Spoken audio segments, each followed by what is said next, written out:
Louange à Allah qui a fait personne, qui a envoyé son messager avec la guidée d'une religion de vérité, car Allah est leur témoin. Nous le louons, nous le prenons secours et assistance dans toutes nos actions de la vie.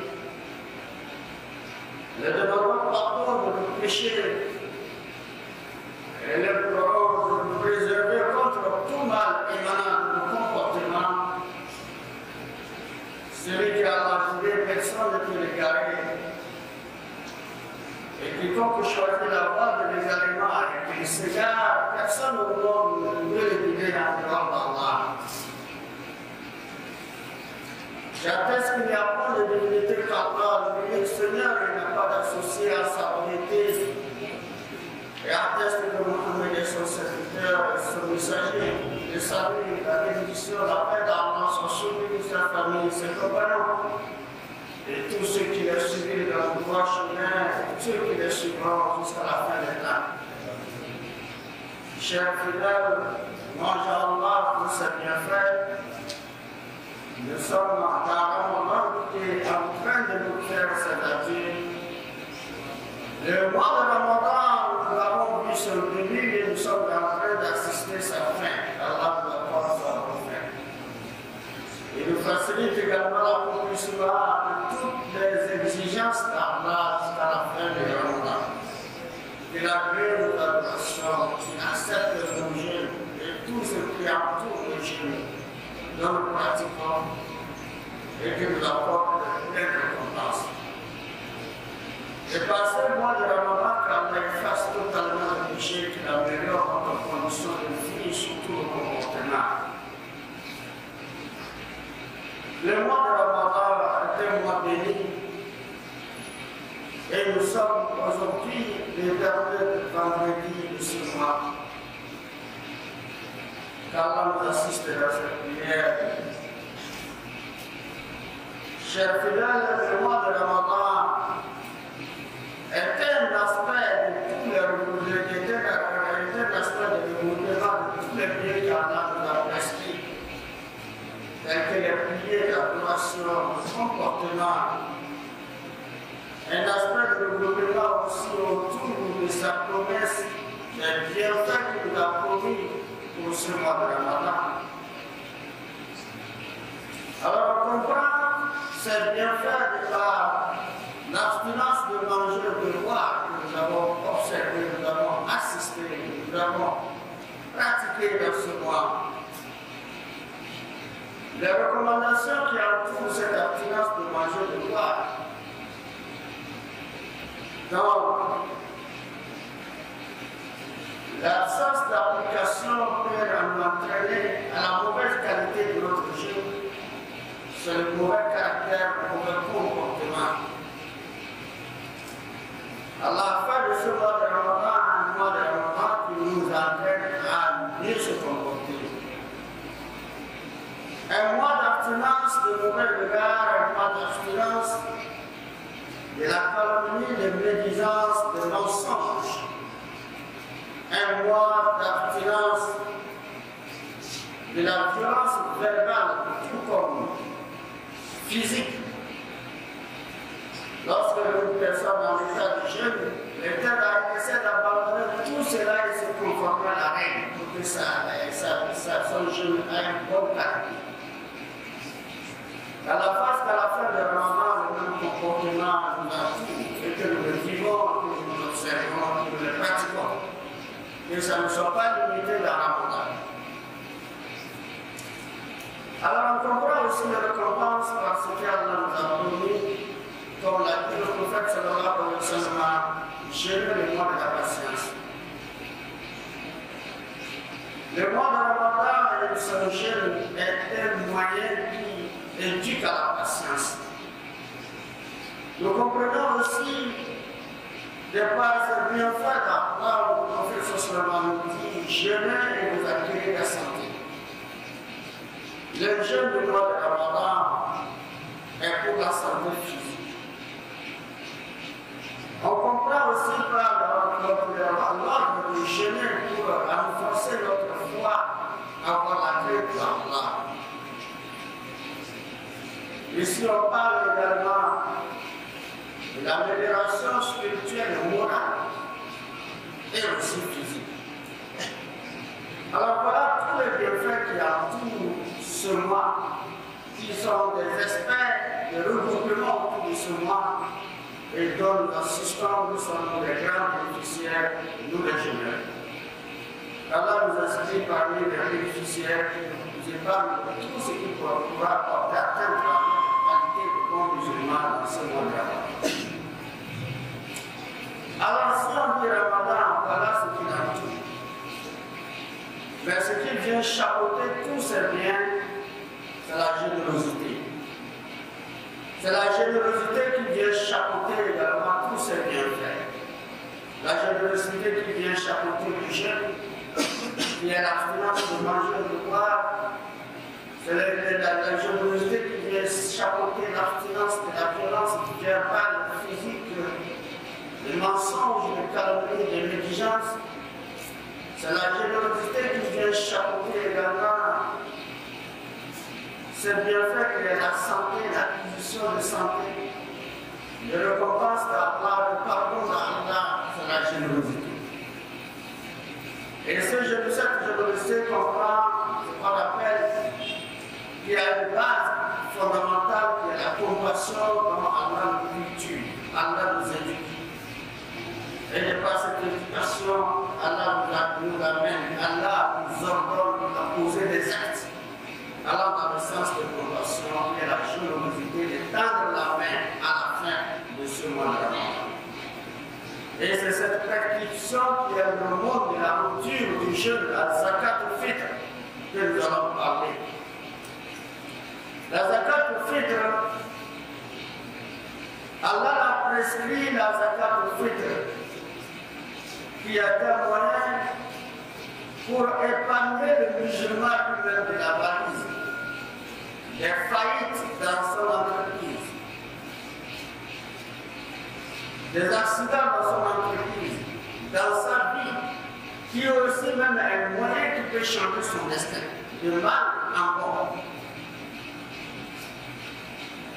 La zakat al-fitr joue beaucoup de rôle, et tout ce qui comprend les euros, que ce soit la zakat obligatoire, la zakat al-fitr de Ramadan et les euros facultatifs, sont tous des moyens bénéfiques pour l'homme qui a compris l'islam et ses exigences.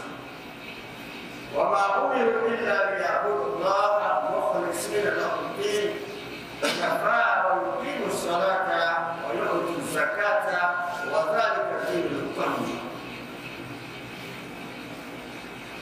Allah nous les avons ordonnés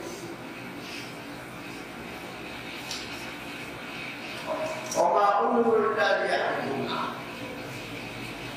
Il n'a donné qu'Allah sans l'attribuer d'associé. Et de d'accomplir un culte exclusif à Allah et de devenir ainsi de vrais croyants de par la pratique de prière et de la zakat. C'est ça la religion de la droiture. La religion de la droiture est une religion qui comprend la souffrance de l'être humain. Ce qu'Allah veut pour le bien de l'être humain, son épanouissement, l'apaisement de son cœur et sa paix interne tout comme externe, sa sérénité interne tout comme externe, sa sécurité et pour sa vie. Allah nous a créés pour nous entourer de tous ces biens. Et dans ce sens qu'Allah veut que nous entretenions ce bien entre nous, que nous comprenions également la faiblesse des uns des autres. Et afin que ce Ramadan soit aussi un moyen de cette compréhension. Et qu'à la fin de Ramadan, ceux qui ont les moyens, qui en possèdent les moyens, pensent à ceux qui sont des personnes souffrantes, pauvres, démunies, qui vivent qui n'ont pas les moyens assez pour subvenir à leurs besoins, que ce soit alimentaire, vestimentaire, dans Ramadan ou après Ramadan. C'est dans ce sens qu'Allah prescrit la zakat obligatoire, dans ce sens qu'Allah prescrit le monde facultatif, et dans ce sens qu'Allah prescrit le monde de la rupture du jeûne. Et c'est le monde de la rupture du jeûne qui est une pratique, qui est une obligation sur tous ceux qui ont possèdent les moyens, qui ont des jeûneurs sincères qui ont jeûné, et qu'à la fin du moyen, à la fin de la Ramadan, de mettre la main dans leur poche pour faire les gestes à leurs frères ou à leurs sœurs musulmans. Alors dans cette pratique, on a compris que Ramadan nous a bénis sur un même point. Afin de nous, les gens qui ont compris une seule chose. Pourtant, avant Ramadan, les jours ordinaires, on n'a pas la même compréhension sur ces choses. Il s'agit de la faim et de la soif.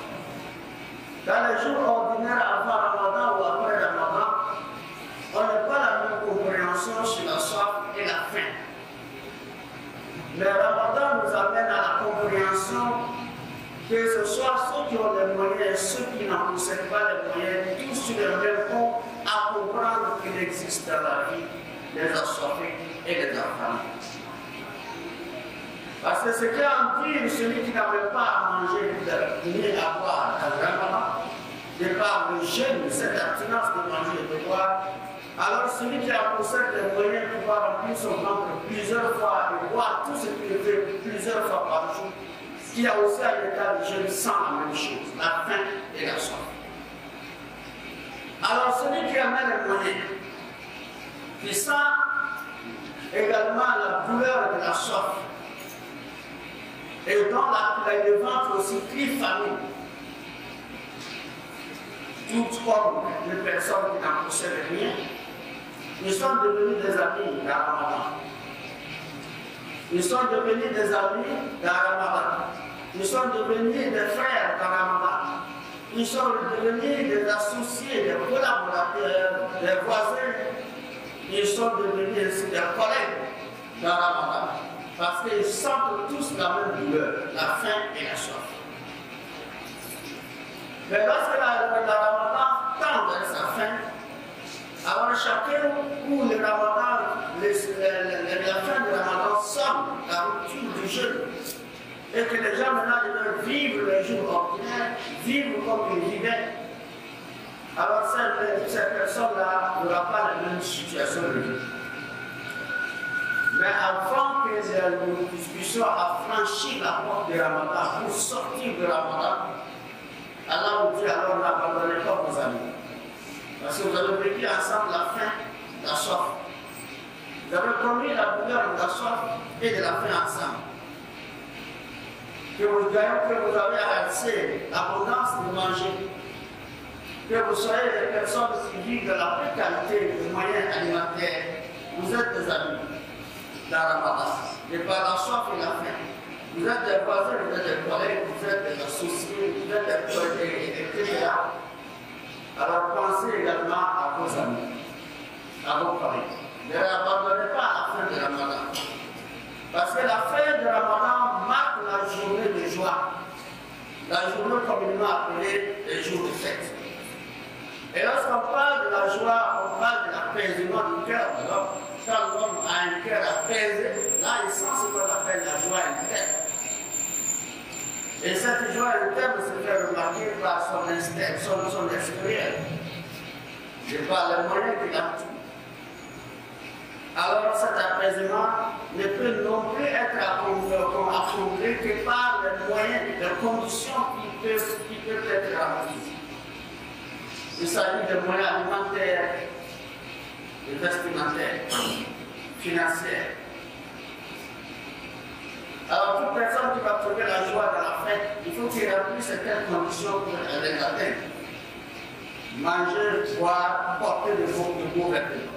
Nous n'avons pas autre chose qui ne fait pas ça. Manger, boire et porter de beaux vêtements. Alors il y aura ce jour de la rupture du jeûne de Ramadan, ceux qui n'auront pas de quoi manger.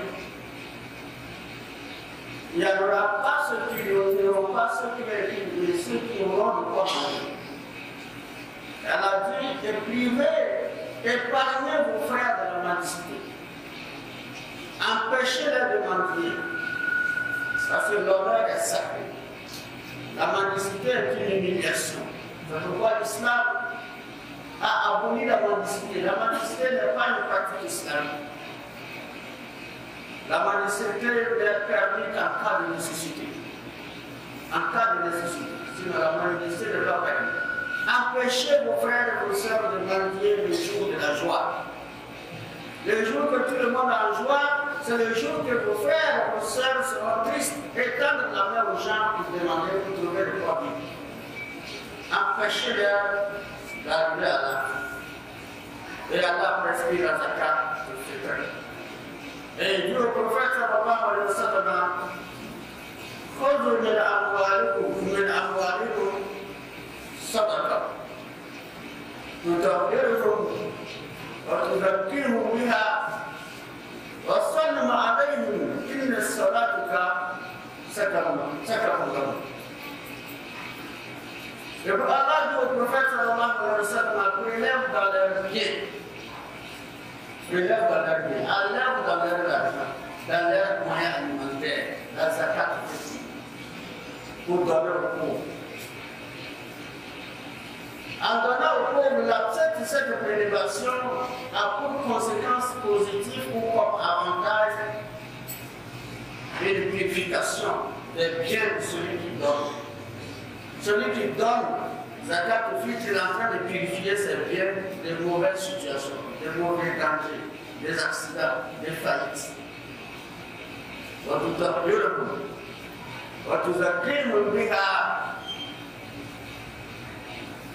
Tu les bénis et tu bénis aussi cela. Tu bénis leurs richesses et tu purifies leurs richesses par cette préoccupation de la zakat. Alors le bénéficiaire lui reçoit le matériel, mais le grand bénéficiaire c'est le donateur. Le plus grand bénéficiaire c'est celui qui a donné, pas celui qui a reçu. Celui qui a reçu, il n'a reçu que quelque chose de consommé, de consommation. Mais celui qui a donné, il n'a donné que quelque chose qui demeurerait toujours dans sa vie, dans ses parents et dans le monde. Voilà la différence entre le bénéficiaire qui reçoit le matériel et le donateur qui a donné. Alors, si nous avons compris cet aspect de regroupement très important qui nous entraîne à la fin du Ramadan et qui nécessite avant tout de se comprendre, de tenir compte de cette amitié, de cette chose qui nous a unis en amitié, en association, en collaborateur, en associé, en voisin et en ami. En nous donnant quelque chose sans l'épargner et l'épargner de la mendicité, de la tristesse, du chagrin, des choses de la fête. Alors si nous avons compris cela et que nous sommes prêts à donner, nous devons chercher à savoir qui doit donner, qui est habilité à donner la zakat. Qu'est-ce qu'il faut prélever pour la zakat? Quand on dit zakat, qu'est-ce qu'il faut prélever pour cette aumône de la boutique du Dieu? Est-ce qu'on a compris? Si nous avons compris ce qu'il faut prélever pour le monde de la purification, alors nous devons chercher à savoir qui faut-il donner et quand faut-il donner. Allah nous facilite la compréhension. Allah nous guide sur le droit chemin. اهدنا الصراط المستقيم صراط الذين انعمت عليهم غير المغضوب عليهم ولا الضالين امين. وقل قولي هذا استغفر الله لي ولكم ولسائر المسلمين من كل ذنب واستغفروه انه هو الغفور الرحيم.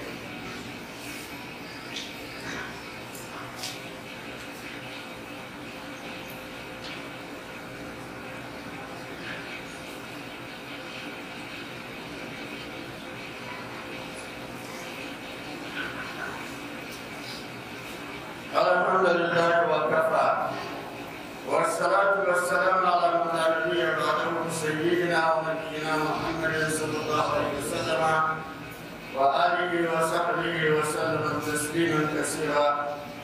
Alors, celui qui doit donner la zakat al-fitr, c'est un musulman, le musulman majeur qui a les moyens. Que ce soit homme ou femme. Le musulman majeur qui atteint l'âge, qui a sa vie vive, qui a la récolte comme majeur, ici c'est la responsabilité. La personne a les moyens. Pas seulement l'âge, mais la personne a les moyens. La personne se suffit. La personne ne vit pas au dépend de ses parents. Elle ne vit pas au dépend de quelqu'un. Elle s'occupe de lui-même. Elle s'occupe de elle-même. Donc elle doit donner zakat, il doit donner zakat. Zakat, il doit donner. La deuxième catégorie de personnes, la deuxième chose qu'il faut comprendre ici, qu'est-ce qu'il faut prélever comme la zakat? Alors, ce qu'il faut prélever la zakat c'est de la somme de prophète, c'est les denrées alimentaires. Parce que le jour de la fête, ce qui est consommable, c'est les aliments. Les denrées alimentaires, et il ne s'agit pas de n'importe quelle denrée alimentaire.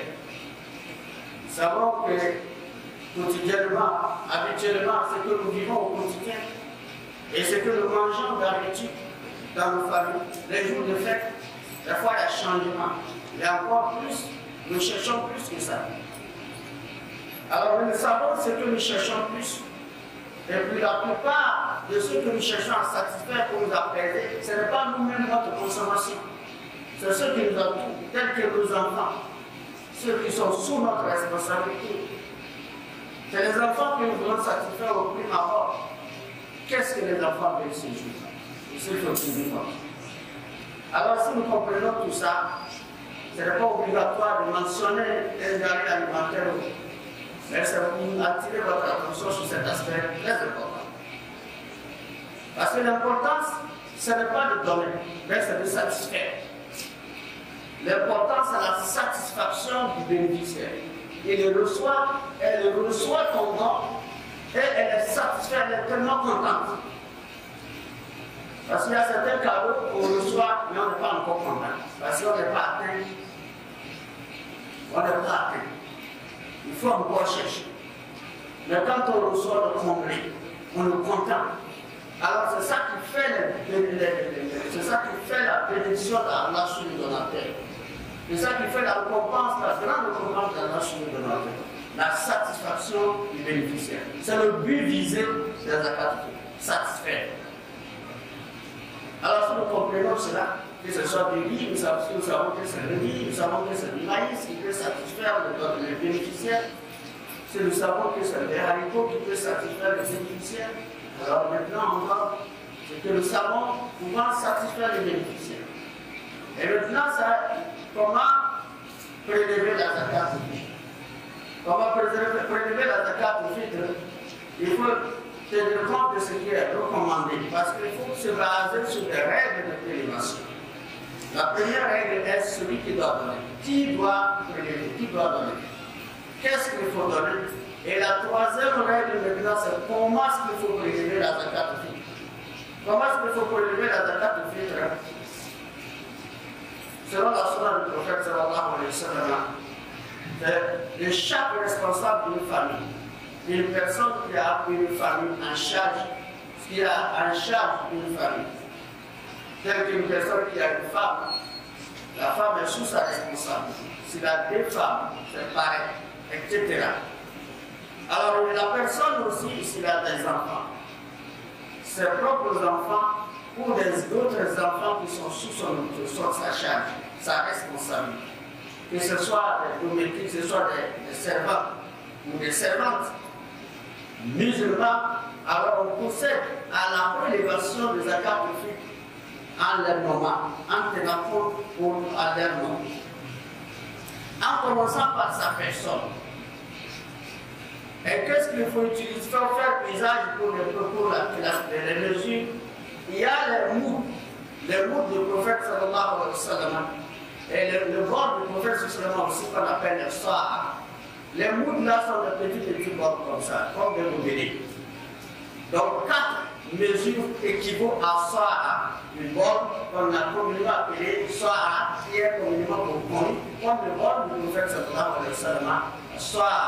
Donc les 4 moules, la mesure des 4 moules, mesurée sur sa personne 4 fois le moule.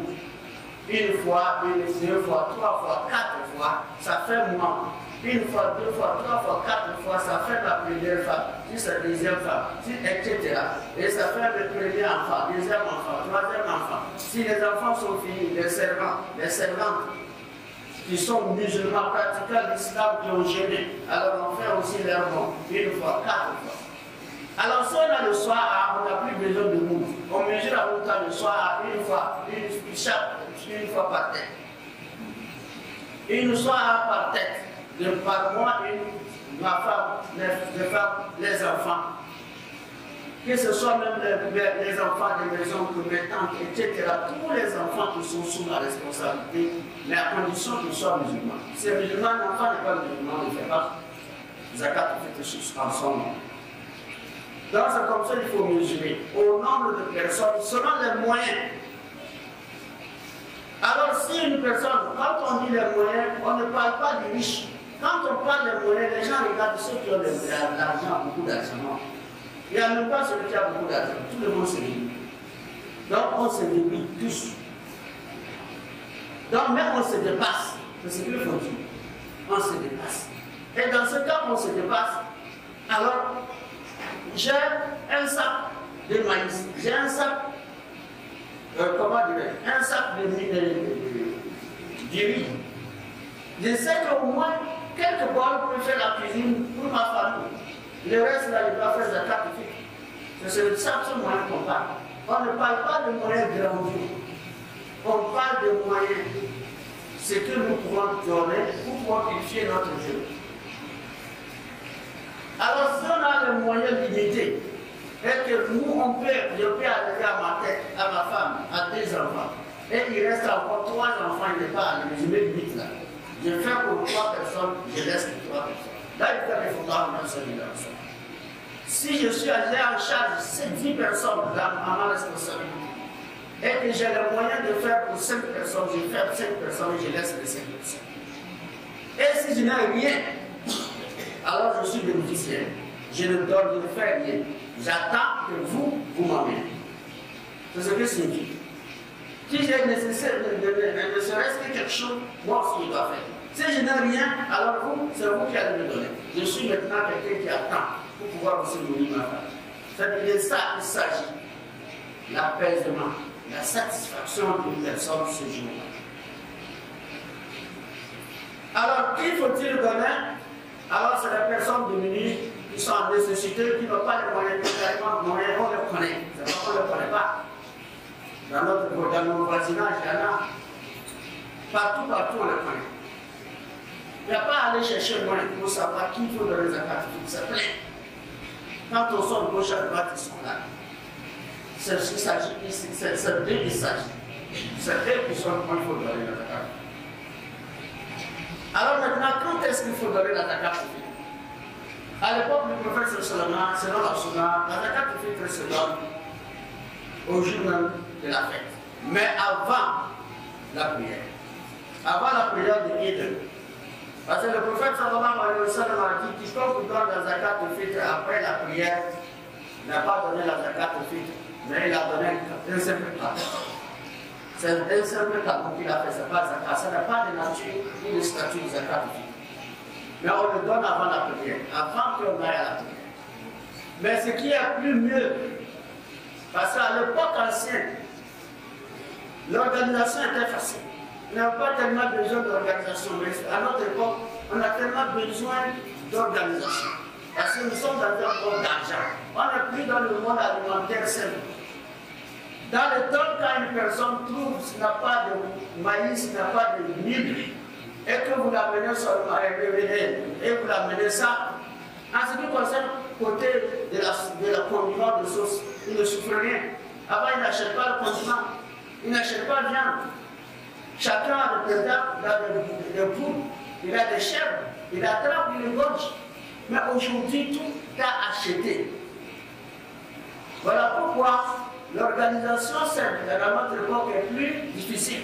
Donc il faut leur donner des jours avant le jour de la fête pour permettre aux bénéficiaires de s'organiser, pour éviter les embêtements avant le jour. Parce que déjà à la veille, quelqu'un qui est marié, sa femme commence par dire, mais on dit quoi? Tu dis quoi? La femme ne pose qu'une seule question à la veille, et le jour. Tu dis quoi, moi? L'homme aussi ne pose qu'une seule fois, une seule question. La femme pose une seule question, lui aussi pose une seule question. Et sa question intérieure. Je fais comment? Je fais comment demain? Je fais comment aujourd'hui? Comment je vais faire aujourd'hui? Il ne se pose qu'une seule question. Comment je vais faire demain? Le lendemain matin, le jour de la fête, comment je vais faire aujourd'hui? La femme aussi le dit. Tu dis quoi? Les choses sont là, les yeux se regardent. Donc il faut le sortir de cette situation, de cette question. Il faut que la femme soit surprise. Donc voilà pourquoi, à partir d'aujourd'hui même, c'est valable de donner la zakat aussi. À partir d'aujourd'hui, à partir de demain matin, on commence à donner la zakat à partir de demain matin. On commence à prélever la zakat. Parce qu'on parle aujourd'hui, ce n'est pas un monde alimentaire seulement, un monde aussi d'argent. Et donc l'organisation au niveau de la cuisine, ce n'est pas simple. Tout est acheté, la viande est achetée, le pentable c'est acheté, le poulet c'est acheté. Ce n'est pas comme avant. Donc étant donné que c'est un acte de satisfaction, d'apaisement, de rendre le cœur d'une personne, un cœur serein ce jour, pour que la personne trouve la paix de vivre dans son foyer, dans cette atmosphère à l'aise, sans des questions bizarres de la dame, alors il est même recommandé par les savants, si c'est possible, d'appuyer quelque chose sur sa commune enveloppe pour lui faciliter la tâche. Parce qu'aujourd'hui, si on mesure le maïs, ça fait, par exemple, si on a même fait 10 bols de maïs, on les donne. Il doit écraser. S'il écrase, est-ce que les enfants mangent la pâte ces jours-là? Est-ce que le même maïs là peut faire la sauce? Il va vendre une pâte. Il peut puiser peut-être 6 bols pour vendre. Si c'est le riz, c'est pareil. Il peut vendre le riz là. Même demi-si, même c'est ça qu'il peut vendre. Juste pour te rendre de ça, pour mettre 2 kilos chez l'acheter, juste pour payer une viande pour compléter avec le condiment, pour que la fête soit belle. Donc pour le sortir de cette crise grave, il est recommandé d'appuyer une enveloppe dessus pour faciliter la tâche. Ce n'est pas obligatoire. Chacun fait ce qu'il peut. On n'est pas dit que ce qu'on a donné, c'est pas bon. C'est bon. Mais on fait ce qui est mieux. Là, quand il faudra nous servir dans ça, Allah n'oblige pas aux gens de faire ce qui est au-dessus de leur capacité. Allah nous met en mesure de notre capacité. Ce qu'on est capable de faire, on le fait. Ce qu'on n'est pas capable de le faire, on ne le fait pas. Qu'Allah nous facilite la faisabilité. Qu'il nous guide à le droit chemin. Qu'il fasse que notre monde soit la tristesse, les chagrins, les difficultés soient réduites. De par la compréhension de frères et sœurs, musulmans et musulmanes, de par les gestes pour sauver la majorité des personnes qui puissent dans la pauvreté, dans la misère. Qu'Allah nous sort de cette main, qu'Allah nous épargne la vie. Qu'Allah nous comprenons clairement que la zakat fitr ne vise qu'une situation de pauvreté. Ce n'est pas une question aisée. Dieu sait, c'est lui qui nous a créés. Et il nous a créés différemment. Il a donné chacun sa capacité. Il a élevé certains, il a affaibli certains. Il a enrichi certains, il a appauvri certains. Ça là, c'est dans sa sagesse. Il n'a pas enrichi quelqu'un parce qu'il aime plus que le pauvre. Il n'a pas appauvri quelqu'un parce qu'il le déteste. Non, il a fait cela en mesure de sa sagesse. Il est le seul savant pourquoi il a fait ça. Qui forme partie de l'épreuve de la vie. Et chacun vit son épreuve à part. Allah nous facilite la vie des saints.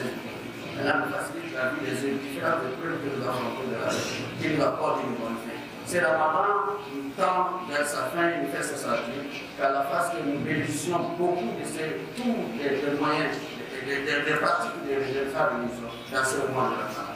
Qu'Allah fasse nos péchés. لنا بالحسنى وأجعلنا ربنا آتنا في الدنيا حسنة وفي الآخرة حسنة وقنا عذاب النار اللهم نسأل إلى مجالك ومسألة وأنت تجعل الحزن إذا شئت سهلا سبحان ربك رب العزة عما يصفون وسلام على المرسلين والحمد لله رب العالمين